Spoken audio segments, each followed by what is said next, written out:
ഭഗവാൻ മഹാവിഷ്ണുവിന്റെ 10 ദശാവതാരങ്ങളെ കുറിച്ച് നിങ്ങൾക്കറിയാമോ? നമുക്ക് നോക്കാം. പണ്ട് ഭൂമി സന്തുലിതമായിരുന്നു. മനുഷ്യർ ധാർമ്മികമായ ജീവിതം നയിച്ചു. എന്നാൽ കാലക്രമേണ മനുഷ്യരുടെ മനസ്സിൽ അമർഷവും സ്വാർത്ഥതയും നിറഞ്ഞു. അധർമ്മം ഉയർന്നു വന്നു. സത്യവും ന്യായവും നഷ്ടപ്പെട്ടു. ഭൂമി അതിന്റെ ഭാരത്തിൽ പിളർന്നു പോവുകയായിരുന്നു. ഭൂമി ദേവി ദേവലോകത്തേക്ക് ഉയർന്ന് ബ്രഹ്മാവിനോട് കരഞ്ഞു പറഞ്ഞു, ഭഗവാനെ, എനിക്ക് താങ്ങാൻ കഴിയുന്നില്ല. കളവും കൊലപാതകവും അതിക്രമവും എല്ലാം എന്റെ നെഞ്ചിലാണെന്ന്. പാപഭാരം വലിഞ്ഞിരിക്കുന്നു.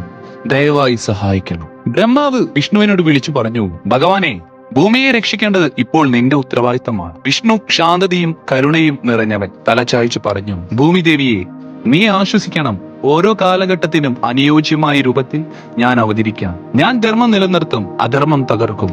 അങ്ങനെ വിഷ്ണുവിന്റെ ദശാവതാരങ്ങൾ ഭൂമിയെ രക്ഷിക്കാനായി ആവശ്യമാണ്. ഓരോ അവതാരവും ഓരോ ദൗത്യത്തിനായാണ്. ഒന്നാമത്തെ മത്സ്യാവതാരം. പ്രളയം അലയടിച്ചപ്പോൾ വേദങ്ങൾ നഷ്ടമാകാതിരിക്കാൻ മത്സ്യമായി അവതരിച്ചു, അവയെ രക്ഷിച്ചു. രണ്ടാമത്തത് കൂർമാവതാരം. അമൃതം നേടാനുള്ള സമുദ്രമഥനത്തിൽ മദരപർവ്വതത്തെ താങ്ങി നിർത്തിയത് ആമയായി അവതരിച്ച വിഷ്ണുവാണ്. മൂന്നാമത്തെ അവതാരമാണ് വരാഹാവതാരം. ഭൂമിയെ കടൽവാഴ്ചയിൽ നിന്നും തിരിച്ചെടുത്ത് മേലോട്ടുയർത്താൻ മഹാവരാഹമായി അവതരിച്ചു. നാലാമത്തെ അവതാരം നരസിംഹാവതാരം.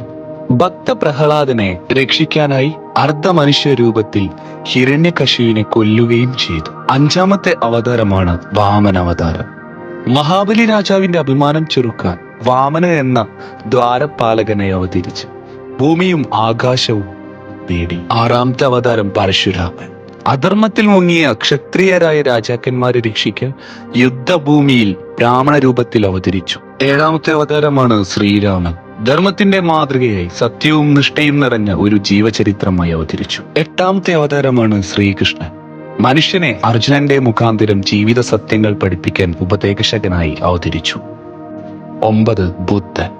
ഹിംസയും യാഗബലികളും നിർത്തലാക്കാൻ സ്നേഹത്തിന്റെ വചനങ്ങൾ ചൊല്ലി അഹിംസയെ ഉപദേശിക്കാൻ അവതരിച്ചു. മഹാവിഷ്ണുവിന്റെ അവസാനത്തേതും 10ാമത്തേതുമായ അവതാരമാണ് കൽക്കി അവതാരം. ഭാവിയിൽ കലിയുഗം അവസാനിക്കുമ്പോൾ കുതിരപ്പുറത്ത് കടകം പിടിച്ച് ലോകത്തെ വീണ്ടും ധർമ്മത്തിലേക്ക് നയിക്കാൻ അവതരിച്ചു. ഇതാണ് മഹാവിഷ്ണുവിന്റെ 10 ദശാവതാരങ്ങൾ. ഭൂമിദേവി നന്ദിയോടെ പറഞ്ഞു, നാരായണ, നീ എന്നെ രക്ഷിക്കുന്നും ലോകത്തിന്റെ ധർമ്മം നിലനിൽക്കുമെന്നും എനിക്ക് വിശ്വാസമുണ്ട്. വിഷ്ണു മന്ദഹാസത്തോടെ പറഞ്ഞു, ഇതെന്റെ പ്രതിജ്ഞയാണ്. ലോകം എപ്പോഴും നീതി നിലനിർത്തണം. അതിനായാണ് എന്റെ ഓരോ അവതാരം.